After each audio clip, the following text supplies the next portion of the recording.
आगे चरण और औरन मार्केटिंग करने के लिए जाते हैं। तो यहाँ पर चरण एक मौका भी नहीं छोड़ता औरन के करीब जाने का, और औरन चरण के जब भी करीब जाती है वो पूरी तरह से ऑकवर्ड हो जाती है और वो चरण को कहती है, तुम हमेशा मेरे करीब आने की कोशिश क्यों करते हो, जबकि तुम्हें पता है कि मेरा एक बॉयफ्रेंड है, फिर भी तुम चांस मारने से पीछे नहीं हटते। तो चरण यहाँ पर कहता है, मैं चांस थोड़ी मार रहा था, मैं तो तुम्हारी हेल्प कर रहा था, ये सब तो तुम खुद ही एज्यूम कर रही हो। और यहाँ पर चरण फिर से औरन को चिढ़ाने लगता है। तो औरन को चरण की यही बात बिल्कुल भी अच्छी नहीं लगती, क्योंकि हमेशा चरण उसे टीज करता रहता है और उसे परेशान करता रहता है। पर औरन को क्या पता, चरण को ये सब करने में बहुत ही मजा आता है, क्योंकि वो इस तरह उससे लड़ाई करते हुए बहुत ही क्यूट लगती है और चरण को औरन की यही अदा बहुत ही पसंद होती है। आगे ते ब्यूटी को अपने साथ डिनर पर लेकर जाता है, जहाँ पर ब्यूटी ते को बताती है कि वो बहुत ही अच्छा काम कर रही है। तो ते कहता है, मुझे तो नहीं लगता कि तुम कोई भी काम कर रही हो। तो ब्यूटी कहती, कभी तो मेरी तारीफ कर दिया करो, तुम्हें भी पता है कि मैं अच्छा काम कर रही हूँ। और ब्यूटी इसी बारे में बात कर रही होती है कि इस चक्कर में वो अपने शरीर पर ही पानी गिरा देती है। तो वो खुद को साफ करने के लिए कोट बाहर निकालती है, तो उसके शरीर पर वो सारे निशान देख लेता है और वो पूरी तरह से शॉक्ड हो जाता है और वो ब्यूटी से पूछता है कि तुम्हें ये सारी चोटें कैसे लगी। पर ब्यूटी बात को टाल देती है। तो ते को लगता है कि शायद ब्यूटी का बॉयफ्रेंड उसे हरास करने की कोशिश कर रहा है और उसे मार पीट रहा है। तो ते कहता है, कोई भी असली मर्द औरत पर हाथ नहीं उठाता, तो फिर उसकी कैसे हिम्मत हो गई। तो ब्यूटी कहती है, तुम क्या बकवास कर रहे हो, ऐसा कुछ भी नहीं है। तो ते कहता है, मुझसे ये सब छुपाना बंद करो, इससे अच्छा होगा कि तुम मुझसे ब्रेकअप कर लो, समझी। तो ब्यूटी ते की बातों को सुनकर तो पूरी तरह से शॉक्ड हो जाती है, क्योंकि वो चाहकर भी ते को नहीं बता सकती कि उसका कोई भी बॉयफ्रेंड नहीं है और ये सारी चोट तो उसे पंछी बनने के बाद लगी है। दूसरी तरफ औरन चरण को कुकिंग सिखा रही होती है। तो यहाँ पर चरण औरन को टीज करने का एक मौका नहीं छोड़ता। वेल, आपको यहाँ पर इन दोनों का क्यूट सा मोमेंट भी देखने को मिलेगा। तो यहाँ पर चरण औरन को कहता है, मैं सच में तुम्हारा दोस्त बनना चाहता हूँ, तो तुम मुझे इस तरह ट्रीट क्यों करती हो, क्या तुम मुझे एक दोस्त की तरह ट्रीट नहीं कर सकती। तो औरन कहती है, मैं तुम्हारे इरादों को बखूबी जानती हूँ, इसलिए एक बात मैं तुम्हें साफ साफ बता दूं, तुम्हारे और मेरे बीच ऐसा वैसा कोई भी रिश्ता नहीं बन सकता, मेरा एक ऑलरेडी बॉयफ्रेंड है। तो चरण कहता है, हाँ मैं समझ गया। दूसरी तरफ ब्यूटी सेल्स पर्सन वाला काम कर रही होती है, पर उससे एक भी सेल्स अच्छे से नहीं हो रहा होता। आगे ब्यूटी ढेर सारा डब्बा उठाकर जा रही होती है कि तभी रास्ते में गिरे हुए खाने पर पैर डाल देती है, जिस वजह से वो फिसल जाती है और यहाँ पर उसका बहुत बड़ा मजाक बन जाता है कि तभी वहाँ पर पेट भी आ जाती है और ब्यूटी को इस तरह देखकर उसका खूब मजाक उड़ाती है कि तभी वहाँ पर औरन भी आ जाती है। तो वो ब्यूटी को इस हालत में देखकर उसकी हेल्प करती है कि तभी वहाँ पर ते भी आ जाता है और ब्यूटी को अपने साथ ले जाने लगता है। तो औरन ते को हुआहीन में देखकर पूरी तरह से शॉक्ड हो जाती है, क्योंकि ते ने इस बारे में उसे कुछ भी नहीं बताया होता। तो ते कहता है, मैं इस बारे में तुमसे बाद में बात करूंगा, और वो ब्यूटी को लेकर वहाँ से चला जाता है। आगे ब्यूटी ते को बताती है कि अभी जो भी कारनामा हुआ इसमें उसकी कोई गलती नहीं, वो अच्छे से काम कर रही थी, पता नहीं बीच में खाना कहाँ से आ गया। तो पैट यहाँ पर जानबूझकर ब्यूटी पर ही इल्जाम लगाने लगती है, क्योंकि वो ब्यूटी को कंपनी से बाहर निकालना चाहती है। तो ब्यूटी भी पीछे नहीं हटती और वो पैट को मुंह तोड़ जवाब देकर वहाँ से चली जाती है, जिससे पैट का मुंह कुत्ते जैसा हो जाता है। आगे ब्यूटी घर जा रही होती है कि तभी वहाँ पर चरण आ जाता है ब्यूटी से जान पहचान बढ़ाने के लिए। तो ब्यूटी कहती है, मैं तुमसे बाद में मिलूंगी, अभी मुझे घर जाना है। तो चरण कहता है, बस मैं तुम्हारे 5 मिनट चाहता हूँ, क्या तुम मुझसे 5 मिनट भी बात नहीं कर सकती। तो ब्यूटी कहती है, मैं तुमसे बाद में मिलूंगी, और ब्यूटी जाने लगती है, लेकिन उसे वहाँ पर कोई भी गाड़ी नहीं मिलती, तो उसके पास कोई ऑप्शन नहीं बचता और वो चरण को कहती है, क्या तुम मुझे घर छोड़ दोगे। तो चरण कहता है, क्यों नहीं, और चरण ब्यूटी को घर छोड़ने के लिए चला जाता है। इधर ते उन दोनों को एक साथ जाते हुए देख लेता है, तो उसे बहुत ही जलन होती है ब्यूटी को चरण के साथ देखकर। आगे ब्यूटी जल्दी से घर पहुंचती है और चरण को कहती है, मैं तुमसे कल मिलूंगी, और ब्यूटी सीधे अपने कमरे में चली जाती है और वहाँ जाकर वो फिर से चेंज हो जाती है।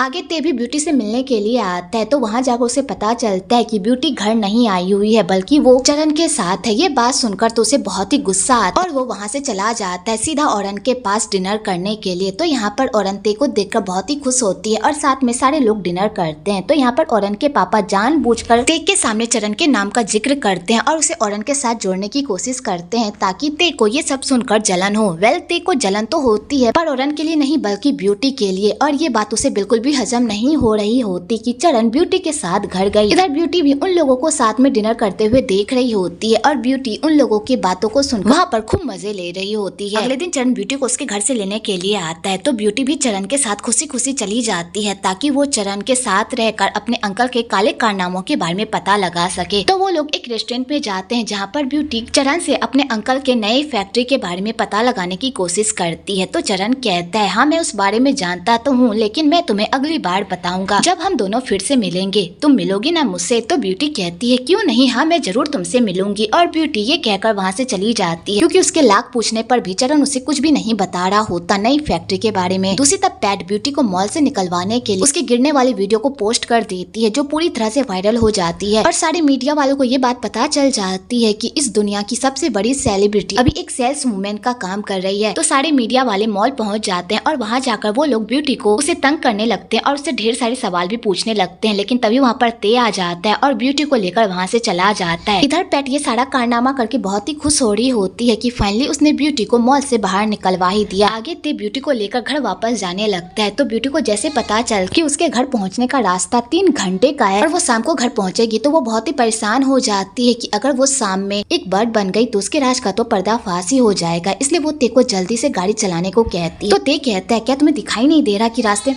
तो ते कहता है क्या तुम्हें दिखाई नहीं दे रहा रास्ते में कितना ट्रैफिक है, और वैसे तुम्हें इतनी जल्दी कहाँ है जाने की। तो बेचारी ब्यूटी को कोई भी जवाब नहीं सोचता, तो वो ते से झूठ बोल देती है कि उसे चरण से मिलना है, इसलिए वो उसे जल्दी से घर ड्रॉप कर दे। तो ते जैसे ये सुनता है कि ब्यूटी रात में चरण से मिलने वाली है, ये बात सुनकर उसे बहुत ही गुस्सा आता है और वो कहता है तुम देख रही हो ना मैं गाड़ी चला रहा हूँ, तो मैं तुम्हें जल्दी घर पहुँचा दूंगा, टेंशन मत लो। आगे ते जल्दी से ब्यूटी को घर छोड़ता है। तो ब्यूटी जल्दी से अपने घर की तरफ भागती है। तो ते जब ब्यूटी को इस अवतार में देखता है तो उसे लगता है कि ब्यूटी को कस के सुसु आई, जिस वजह से वो इतना पैनिक कर रही थी और अपने घर पहुंचने की इतनी जिद कर रही थी। और ते ब्यूटी को घर छोड़कर वहां से चला जाता है। आगे ब्यूटी अपने घर जाती है और वहां जाकर चेंज हो जाती है और ब्यूटी उस देवी से रिक्वेस्ट करती है कि उसे वो इस शराब से मुक्त कर दे, क्योंकि अब वो थक चुकी है ये सब बर्दाश्त कर करके, क्योंकि अब उससे ये सब और संभाला नहीं जा रहा। इधर ललिता को भी अपनी बेटी की ऐसी हालत पर बहुत ही बुरा लग रहा होता है, लेकिन वो चाहकर भी कुछ भी नहीं कर पा रही होती, क्योंकि ब्यूटी को इस शराब से निकलने के लिए अपने 3 मिशन को पूरा करना ही होगा। जब तक उसका वो ताबीज पूरी तरह से गोल्डन नहीं हो जाता तब तक ब्यूटी को इस श्राप से मुक्ति नहीं मिल सकती। अगली सुबह ते ब्यूटी को लेने के लिए उसके घर जाता है और उसकी नौकरानी से पूछता है कि क्या ब्यूटी तैयार हो गई है। कि तभी उधर से ब्यूटी उठ पुट कर बाहर आती है और ते को बताती है कि हाँ मैं तैयार हो गई हूँ। तो ते जब ब्यूटी का ऐसा रूप देखता है तो वो तो पूरी तरह से शॉक्ड हो जाता है और वो ब्यूटी से पूछता है क्या सच में तुम तैयार हो गई हो, अपना हुलिया तो देखो, लगता है सुत उठकर मेरे सामने आ गई हो, जाकर फ्रेश हो जाओ। और वैसे अगली बार जब तुम्हें जोर की सुसु लगे ना तो प्लीज मुझे बता देना, ताकि मैं तुम्हें जल्दी से तुम्हारे घर पहुंचा दूं। तो ब्यूटी कहती है तुम्हारा दिमाग खराब हो गया, तुम किस तरह की बातें कर रहे हो। और यहाँ पर ते ब्यूटी को टीज करने लगता है। तो बेचारी ब्यूटी परेशान होकर वहाँ से चली जाती है। आगे ते ब्यूटी को फिर से फैक्ट्री लेकर जाता है और वहाँ जाकर कहता है आज से तुम सिलाई का काम सीखोगी और यहीं पर काम करोगी। तो ब्यूटी जैसे ही उन लोगों को सिलाई कटाई हुई करते हुए देखती है वो पूरी तरह से डर जाती है और वो ते को कहती है तुम मुझे यहाँ पर काम करने को कैसे कह सकते हो, अगर मेरा हाथ कट गया तो मैं फिर क्या करूंगी, मैं यहाँ पर काम नहीं कर सकती। तो ते कहता है तुम्हें यहीं पर काम करना होगा, अगर तुम कंपनी की सारी चीजों को सीखना चाहती हो तो तुम्हें नीचे से ही शुरुआत करनी होगी। और वैसे भी पहले दिन ही ये लोग तुमसे कटाई का काम नहीं करवाएंगे, पहले तुम्हें सिखाएंगे, उसके बाद ही तुम्हें काटने को कहेंगे, समझी। और ते ये कहकर वहाँ से चला जाता है। तो बेचारी ब्यूटी बहुत ही परेशान हो जाती है कि वो ये सब कैसे सीखेगी। आगे सोम उसे ट्रेनिंग देती है कि यहाँ पर कपड़ों को कैसे काटते हैं, जो ब्यूटी के पल्ले बहुत ही कम पड़ता है क्योंकि उसे इन सबसे बहुत ही डर लग रहा होता है। कि तभी वहाँ पर आंटी सही आ जाती है। तो ब्यूटी आंटी सही को देखकर बहुत ही खुश होती है और यहाँ पर आंटी सही उसे बताती है कि सोम उसकी बेटी है। और यहाँ पर आंटी सही अपनी बेटी को भी कहती है कि वो ब्यूटी को सब कुछ अच्छे से सिखाए क्योंकि ये बहुत प्यारी बच्ची है। तो सोम कहती है ठीक है मॉम। और सोम यहाँ पर अपनी मॉम को कुछ पैसे देती है अपनी छोटी बहन के इलाज के लिए और अपनी मॉम को ये भी कहती है कि जैसे उसकी सैलरी आएगी वो उन्हें और पैसे देगी। तो आंटी सही पैसे लेकर वहाँ से चली जाती है। तो ब्यूटी सोम से पूछती है कि तुम्हारी छोटी बहन को क्या हुआ है। तो सोम उसे बताती है कि मेरी छोटी बहन का इलाज चल रहा है और हम लोग जितना भी कमाते हैं उतना भी कम पड़ जाता है। तो ब्यूटी को जब पता चलता है कि उसकी छोटी बहन की तबीयत इस तरह खराब है और कंपनी भी उन लोगों की कोई हेल्प नहीं कर रही, तो वो सीधा ते के पास जाती है और उससे कहती है कि वो आंटी सही की बेटी के इलाज में उसकी हेल्प करे क्योंकि वो बहुत ही प्रॉब्लम से गुजर रही है। तो ते कहता है ठीक है मैं इस बारे में पता करता हूँ और मैं उनकी हेल्प करने की कोशिश करूंगा। तो ब्यूटी कहती तो फिर जल्दी करो ना। तो ते कहता है ये कोई हलवा नहीं है जो तुरंत बन जाए, इस काम को प्रोसेस होने में थोड़ा टाइम लगेगा। पहले मैं HR डिपार्टमेंट से उनके अकाउंट को चेक करूंगा, अगर मुझे उनका क्रेडिट अच्छा लगा तभी मैं कोई हेल्प कर पाऊंगा। तो ब्यूटी कहती है तुम ऐसा कैसे कह सकते हो, तुम्हें पता है वो कितनी प्रॉब्लम से गुजर रही है और तुम उनकी हेल्प करने के लिए ये सब चेक करोगे। तुम्हें पता है अगर हमारी कंपनी की एम्प्लॉयज ही खुश नहीं रहेंगी तो वो मन से कैसे काम करेंगी। हमें अपने एम्प्लॉयज की खुशी और दुख के बारे में हमेशा सोचना चाहिए ताकि वो हमें 100% काम दे सके। तो ते ब्यूटी के मुँह से ऐसी बातें सुनकर तो बहुत ही इम्प्रेस होता है क्योंकि ब्यूटी यहाँ पर अपने बारे में सोचने के बजाय दूसरों के बारे में इतना सोच रही होती है। आगे आगे ब्यूटी घर आती है क्योंकि उसके चेंज होने का टाइम हो गया होता है कि तभी वहाँ पर चरण उससे मिलने के लिए आता है, उससे बातें करने के लिए। तो ब्यूटी चरण को अपने घर में देखकर पूरी तरह से हैरान हो जाती है और चरण को कहती है मैं तुमसे कल बात करूंगी, अभी मुझे कुछ काम है। तो चरण कहता है मैं तुमसे 5 मिनट ही बात करना चाहता हूँ, क्या तुम्हारे पास 5 मिनट भी नहीं है? तो ब्यूटी कहती है अभी मुझे बहुत इंपॉर्टेंट काम है इसलिए मुझे जाना होगा, मैं तुमसे कल मिलती हूँ। और ब्यूटी ये कहकर अपने रूम में चली जाती है और वहाँ जाकर वो फिर से चेंज हो जाती है। तो वो चेंज होने के बाद सीधा ते के घर जाती है ताकि वो ये पता लगा सके कि ते ने आंटी सही के लिए क्या सोचा है और उनकी हेल्प वो कैसे करेगा। तो ते ब्यूटी को देखकर बहुत ही खुश होता है और उसे अपने कमरे में लेकर जाता है और उसे कहता तुम्हारी उम्र तो बहुत हो गई है, तुम प्रेग्नेंट हुई कि नहीं, क्या तुम्हारे पेट में अंडा है, मुझे दिखाओ। और यहाँ पे ब्यूटी के प्राइवेट पार्ट को चेक करने लगता है। तो ब्यूटी ये सब देखकर पूरी तरह से शॉक्ड हो जाती है और कहती है अभी तक तो मैंने एक बॉयफ्रेंड भी नहीं बनाया, तो मैं सुहागरात किसके साथ मनाऊंगी, और जब तक सुहागरात ही नहीं मनाऊंगी तो मेरे बच्चे कैसे होंगे। और वैसे तुम्हें शर्म नहीं आती एक लड़की से इस तरह बात करते हुए। और ब्यूटी यहाँ पर ते को चोंच मारने लगती है। तो ते समझ जाता है कि ब्यूटी को ये बातें पसंद नहीं आ रही। तो वो कहता है ठीक है मैं इस बारे में बात नहीं करूंगा और उसे अपने सीने से लगाकर सुलाने लगता है। तो ब्यूटी को पहले तो अच्छा नहीं लगता लेकिन बाद में ते के बाहों में सोकर उसे बहुत ही सुकून मिलता है और बेचारी यहीं पर सो जाती है। वेल आपको यहाँ पर इन दोनों का रोमांस भी देखने को मिलेगा। अगली सुबह आंटी सही ब्यूटी को बताती है कि कंपनी वालों ने उसे प्रमोट कर दिया है और उसकी सैलरी भी बढ़ा दी है। ये बात सुनकर ब्यूटी के खुशी का कोई ठिकाना ही नहीं रहता है क्योंकि प्रमोशन के बाद आंटी सही अपनी बेटी का अच्छे से इलाज करवा पाएगी और उन्हें पैसों की कोई प्रॉब्लम भी नहीं होगी। इधर पैट का सस्पेंशन भी खत्म हो जाता है और वो अपने काम पर वापस आ जाती है। तो पैट जैसे ही काम पर वापस आती है तो वो ब्यूटी के लिए प्रॉब्लम खड़ी करने लगती है और पूरी कंपनी को बता देती है कि ब्यूटी इस कंपनी की होने वाली प्रेसिडेंट है। जब सारे वर्कर्स ब्यूटी की सच्चाई जानते हैं तो वो ब्यूटी से डरने लगते हैं क्योंकि उन्हें लगता है कि ब्यूटी एक खड़ूस और गुस्सैल इंसान है जो अपने गुस्से की वजह से सब लोगों को फायर करती रहती है। और उन लोगों ने तो ब्यूटी के साथ बहुत बदतमीजी भी की होती है जिस वजह से बेचारे ब्यूटी से बहुत बुरी तरह से डरे हुए होते हैं। जब ब्यूटी को इस बारे में पता चलता है तो वो सारे वर्कर्स से बात करती है और सबको बताती है कि मैं उस टाइप की इंसान नहीं हूँ जैसा आप लोग मेरे बारे में सोच रहे हैं। हाँ मुझे गुस्सा आता है और मैं लोगों को फायर भी करती हूँ, लेकिन इसके पीछे भी एक वजह है कि वो मेरे साथ लॉयल नहीं रहते, उल्टा मेरी बुराइयां करते हैं जिस वजह से मैं उन्हें फायर करती हूँ। लेकिन मैं आप लोगों को फायर बिल्कुल भी नहीं करूंगी क्योंकि मुझे पता है कि आप लोग कंपनी के लिए वफादार हैं और आप लोग कंपनी के लिए मेहनत से काम करते हैं। तो